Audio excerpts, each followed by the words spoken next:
नमस्कार, DV live Chhattisgarh में आपका स्वागत है। छत्तीसगढ़ की तमाम बड़ी खबरों के साथ मैं हूं सिमरन कौर। आइए देखते हैं आज की सुर्खियां।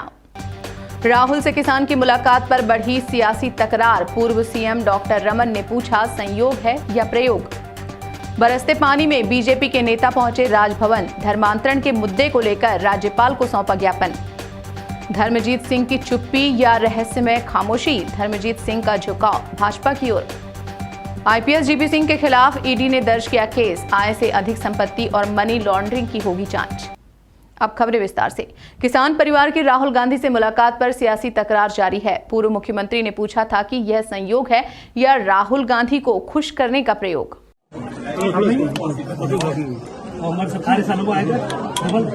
धमतरी के कोटेश्वर धाम रवाना होने से पहले रायपुर पुलिस लाइन हेलीपैड में मुख्यमंत्री भूपेश बघेल ने कहा कि केवल एक भागवत वर्मा नहीं है, और भी उदाहरण हैं जिनका गोधन योजना से जीवन बदला है।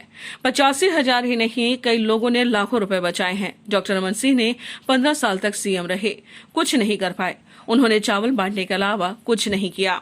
रमन सिंह जी ने चावल बांटने के अलावा तो यहाँ के लोगों की कुछ किया नहीं, वही बताएंगे, उसके कार्यालय से पता चलेगा, लेकिन अभी तक उसकी जानकारी नहीं है। हम तो कार्यक्रम बना के, जैसे उन्होंने निमंत्रण स्वीकार किया वैसे ही कवासी लखनऊ को भेज के सभी जिलों में बैठकें भी आयोजित की, सब लोगों से मिले भी, अधिकारियों से भी, जनप्रतिनिधियों से भी, और कार्यक्रम बना के हमने 3 दिन का कार्यक्रम बना के दिल्ली भेज दिया है। अब वहाँ से उसके कार्यालय से, राहुल जी के कार्यालय से जब सूचना मिलेगी तो कार्यक्रम हो जाएगा। भाजपा और आरएसएस हमेशा गाय की राजनीति करती है, लेकिन दोनों ने गाय के लिए कुछ नहीं किया। गोबर खरीदी की बात है तो जिस तरह धान के दाम बढ़ने से धान का रकबा बढ़ा है, उसी तरह गोबर के भी दाम मिलने से डेयरी की संख्या बढ़ी है। आंकड़े उठाकर इसे देखा जा सकता है। भागवत वर्मा ने वैष्णो देवी के लिए 27 अगस्त को रजिस्ट्रेशन करा लिए थे। तब हम लोग दिल्ली में थे, तब किसी को राहुल गांधी के प्रोग्राम की जानकारी नहीं थी। मुख्यमंत्री भूपेश बघेल ने बताया कि राहुल गांधी छत्तीसगढ़ आने वाले हैं। 3 दिन के प्रवास का कार्यक्रम बनाकर उनके कार्यालय को भेजा गया है। प्रभारी मंत्री कवासी लखमा को भी बस्तर भेजकर प्रवास के कार्यक्रमों की तैयारी रखने के निर्देश दिए हैं। मुख्यमंत्री ने पिछले महीने राहुल गांधी से बैठक के दौरान उन्हें छत्तीसगढ़ आकर विकास कार्यों को देखने का निमंत्रण दिया था। प्रदेश में धर्मांतरण के मुद्दे को लेकर सियासत जोरों पर है। भारतीय जनता पार्टी के नेता राजधानी में बरसते पानी के बीच शांति मार्च निकालकर राजभवन पहुंचे। भारतीय जनता पार्टी धर्मांतरण के मुद्दे को लेकर कांग्रेस सरकार को घेरने में लगी हुई है। हर रोज इस मुद्दे पर भाजपा का प्रदर्शन हो रहा है। इस बार बारिश में भीगते हुए भाजपा के नेता राजभवन पहुंचे। इस मौके पर बीजेपी के प्रदेश अध्यक्ष विष्णुदेव साय ने कहा कि जब से कांग्रेस की सरकार आई है, तब से छत्तीसगढ़ में धर्मांतरण जोरों पर है और शिकायत करने पर भी कार्यवाही नहीं हो रही है। पूरे छत्तीसगढ़ में जसपुर से लेकर सरगुजा से लेकर बस्तर सभी वर्गों में धर्मांतरण जोरों पर चल रहा है और शिकायत के बाद भी सरकार कोई कार्रवाई नहीं कर रही है। और इसके खिलाफ में आज सभी सांसद, विधायक, पूर्व सांसद, पूर्व विधायक और सभी प्रदेश के पदाधिकारीगण शांति यात्रा निकाले हैं राजभवन तक और एक ज्ञापन सौंपेंगे।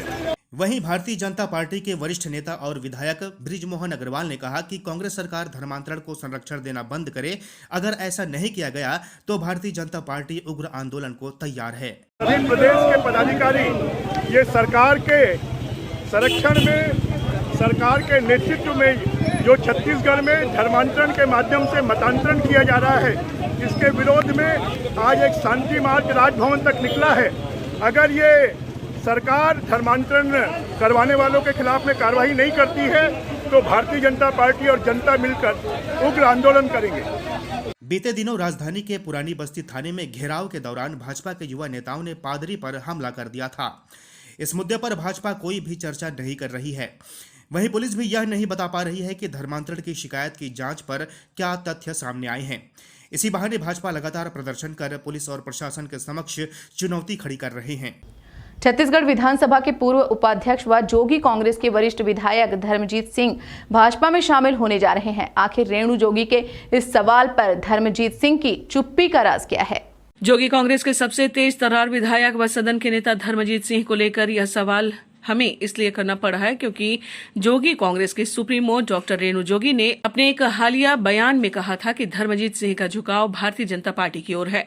लेकिन डॉक्टर रेणु जोगी के इस बड़े बयान के बाद भी धर्मजीत सिंह की चुप्पी वास्तव में कई बड़े सवालों को मौके दे रही है।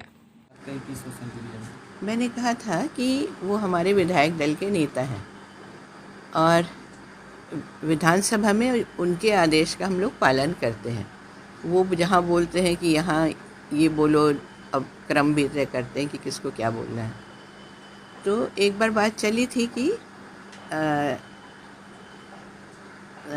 देवव्रत सिंह और प्रमोद शर्मा जी, कांग्रेस की तरफ उनका रुझान है। तो मैंने कहा ये बात हमारे विधायक दल के नेता को तय करना है। बता दें कि छत्तीसगढ़ विधानसभा में जोगी कांग्रेस के नेता व वरिष्ठ विधायक धर्मजीत सिंह की कार्यशैली व एक शालीन छवि के कारण उनका सभी पार्टियों के नेताओं से व्यक्तिगत संबंध रहे हैं, लेकिन उनका भाजपा की ओर विशेष झुकाव है, जैसा कि डॉक्टर रेणु जोगी कह रही हैं। ऐसा अभी तक खुले रूप में देखने को नहीं मिला है। लेकिन वहीं दूसरी ओर डॉक्टर रेणु जोगी के बयान के बाद भी धर्मजीत सिंह ने इस मुद्दे पर कुछ भी नहीं कहा है। मीडिया से भी इस मामले में उन्होंने दूरी बनाकर रखी हुई है। लेकिन सवाल यह उठता है कि जब खुद डॉक्टर रेणु जोगी यह कह रही हैं कि धर्मजीत सिंह का झुकाव भारतीय जनता पार्टी की तरफ है, तो उनकी ओर से कोई ना कोई बात जल्दी ही सामने आनी चाहिए, ऐसी लोग उम्मीद कर रहे हैं। लेकिन ऐसा न कर उन्होंने इस मुद्दे पर जिस तरह का मौन साधा हुआ है, उसे लेकर लोगों के मन में कई सवाल और जिज्ञासाएं कुलबुला रही हैं। आईपीएस अधिकारी जीपी सिंह के खिलाफ राजद्रोह के बाद अब ईडी ने भी मामला दर्ज कर लिया है। प्रवर्तन निर्देशालय ने आय से अधिक संपत्ति के मामले में पहले जीपी को नोटिस दिया, फिर प्रकरण दर्ज कर लिया। ईडी में मामला कायम होने के बाद जीपी सिंह की मुश्किलें और बढ़ गई हैं। जीपी के खिलाफ पहले आयकर विभाग ने दबिश दी थी, इसके बाद एसीबी ने छापा मारा। छापे में मिले दस्तावेजों के आधार पर रायपुर पुलिस ने उनके खिलाफ राजद्रोह का मुकदमा दर्ज किया था। हाल ही में सुप्रीम कोर्ट ने राजद्रोह और आय से अधिक संपत्ति के मामले में जीपी को गिरफ्तार न करने का आदेश दिया था। अब उनके खिलाफ ईडी ने भी जांच प्रारंभ कर दी है। जशपुर जिले में आत्मानंद स्कूल में शिक्षक समेत अन्य 250 से अधिक पदों पर होने वाली भर्ती विवादों में पड़ गई है। कांग्रेस के 2 विधायकों को ऐतराज तो भाजपा ने बड़ा आंदोलन करने का ऐलान किया है। आदिवासी जिला जशपुर में आत्मानंद इंग्लिश मीडियम स्कूल की भर्ती के विज्ञापन निकलने के बाद जिले के शिक्षित बेरोजगारों में खुशी का माहौल था, लेकिन अब सभी शिक्षित मायूस हैं क्योंकि अब पूरी भर्ती प्रक्रिया विवादों में पड़ गई है।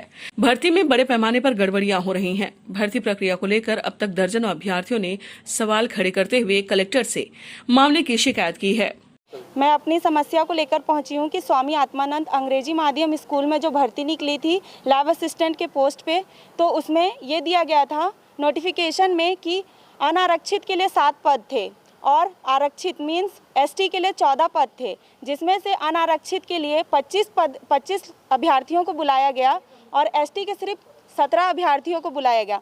मतलब इसमें ये हो रहा है कि जनरल लोगों के लिए 1 सीट के पीछे 3 लोगों को बुलाया गया है और जबकि एसटी के लिए सिर्फ 1 सीट के पीछे, मतलब मुझे समझ में नहीं आ रहा है कि कैसे ये लोगों ने चयन किया है और कैसे मतलब बुलाया गया है। मेरी परेशानी ये है कि जो आत्मानंद उत्कृष्ट इंग्लिश मीडियम के लिए जिस पोस्ट में कंप्यूटर टीचर के लिए जिस पोस्ट निकाला गया था 7 पोस्ट थे, उसमें सब फाइट कर सकते थे, ST, SC, general, OBC, but first list में 5 लोगों का नाम नहीं है और आज इंटरव्यू लिस्ट में और फाइनल लिस्ट में उन लोगों का नाम कहाँ से आया। भर्ती को लेकर भाजपा व कांग्रेस दोनों ही दलों ने सवाल खड़े करते हुए भर्ती को निरस्त करने की मांग की है।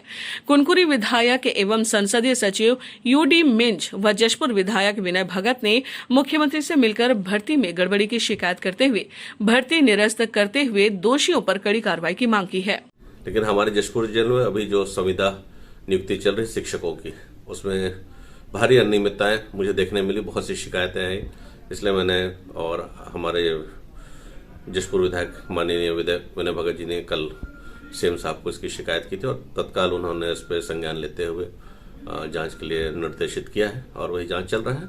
और हम नहीं चाहते कि शिक्षा जैसे पवित्र काम में इस तरीके की गड़बड़ियां हो। एक अच्छा एजुकेशन हम लोग हमारे समाज के लोगों को, हमारे गरीब परिवार के लोगों को देना चाहते हैं। जिस प्रकार कि 1 सीट के पीछे चलते हैं, जो तीन लोगों का चयन होना था उसमें सिर्फ एक लोगों को लिया जा रहा है। मतलब कुल मिला के जो 14 सीट है उसमें से 17 लोगों को बुलाया जा रहा है। इससे स्पष्ट जाहिर हो रहा है कि ये विधायकों को द्वारा उनके कहते हैं जितने भी उनके शागिर्द हैं उनके द्वारा इसमें सिर्फ और सिर्फ इसमें घोर भ्रष्टाचार किया जा रहा है। जिस प्रकार भ्रष्टाचार पूरे कांग्रेस फैला रही है, इसमें हम चाहते हैं कि कहते हैं जो भी हो इसमें स्पष्ट रूप से कहते हैं अभ्यर्थियों को नुकसान ना हो, स्पष्ट रूप से इसकी जांच की जाए। कलेक्टर महोदय से मेरा आग्रह है आप लोगों के माध्यम के। मामले में भाजपा ने भर्ती प्रक्रिया में गड़बड़ी का आरोप कांग्रेस विधायकों पर ही लगा दिया है और 23 सितंबर को बड़ा आंदोलन करने की तैयारी कर रही है। इस बुलेटिन में फिलहाल इतना ही। बने रहिए डीवी लाइव छत्तीसगढ़ के साथ। नमस्कार।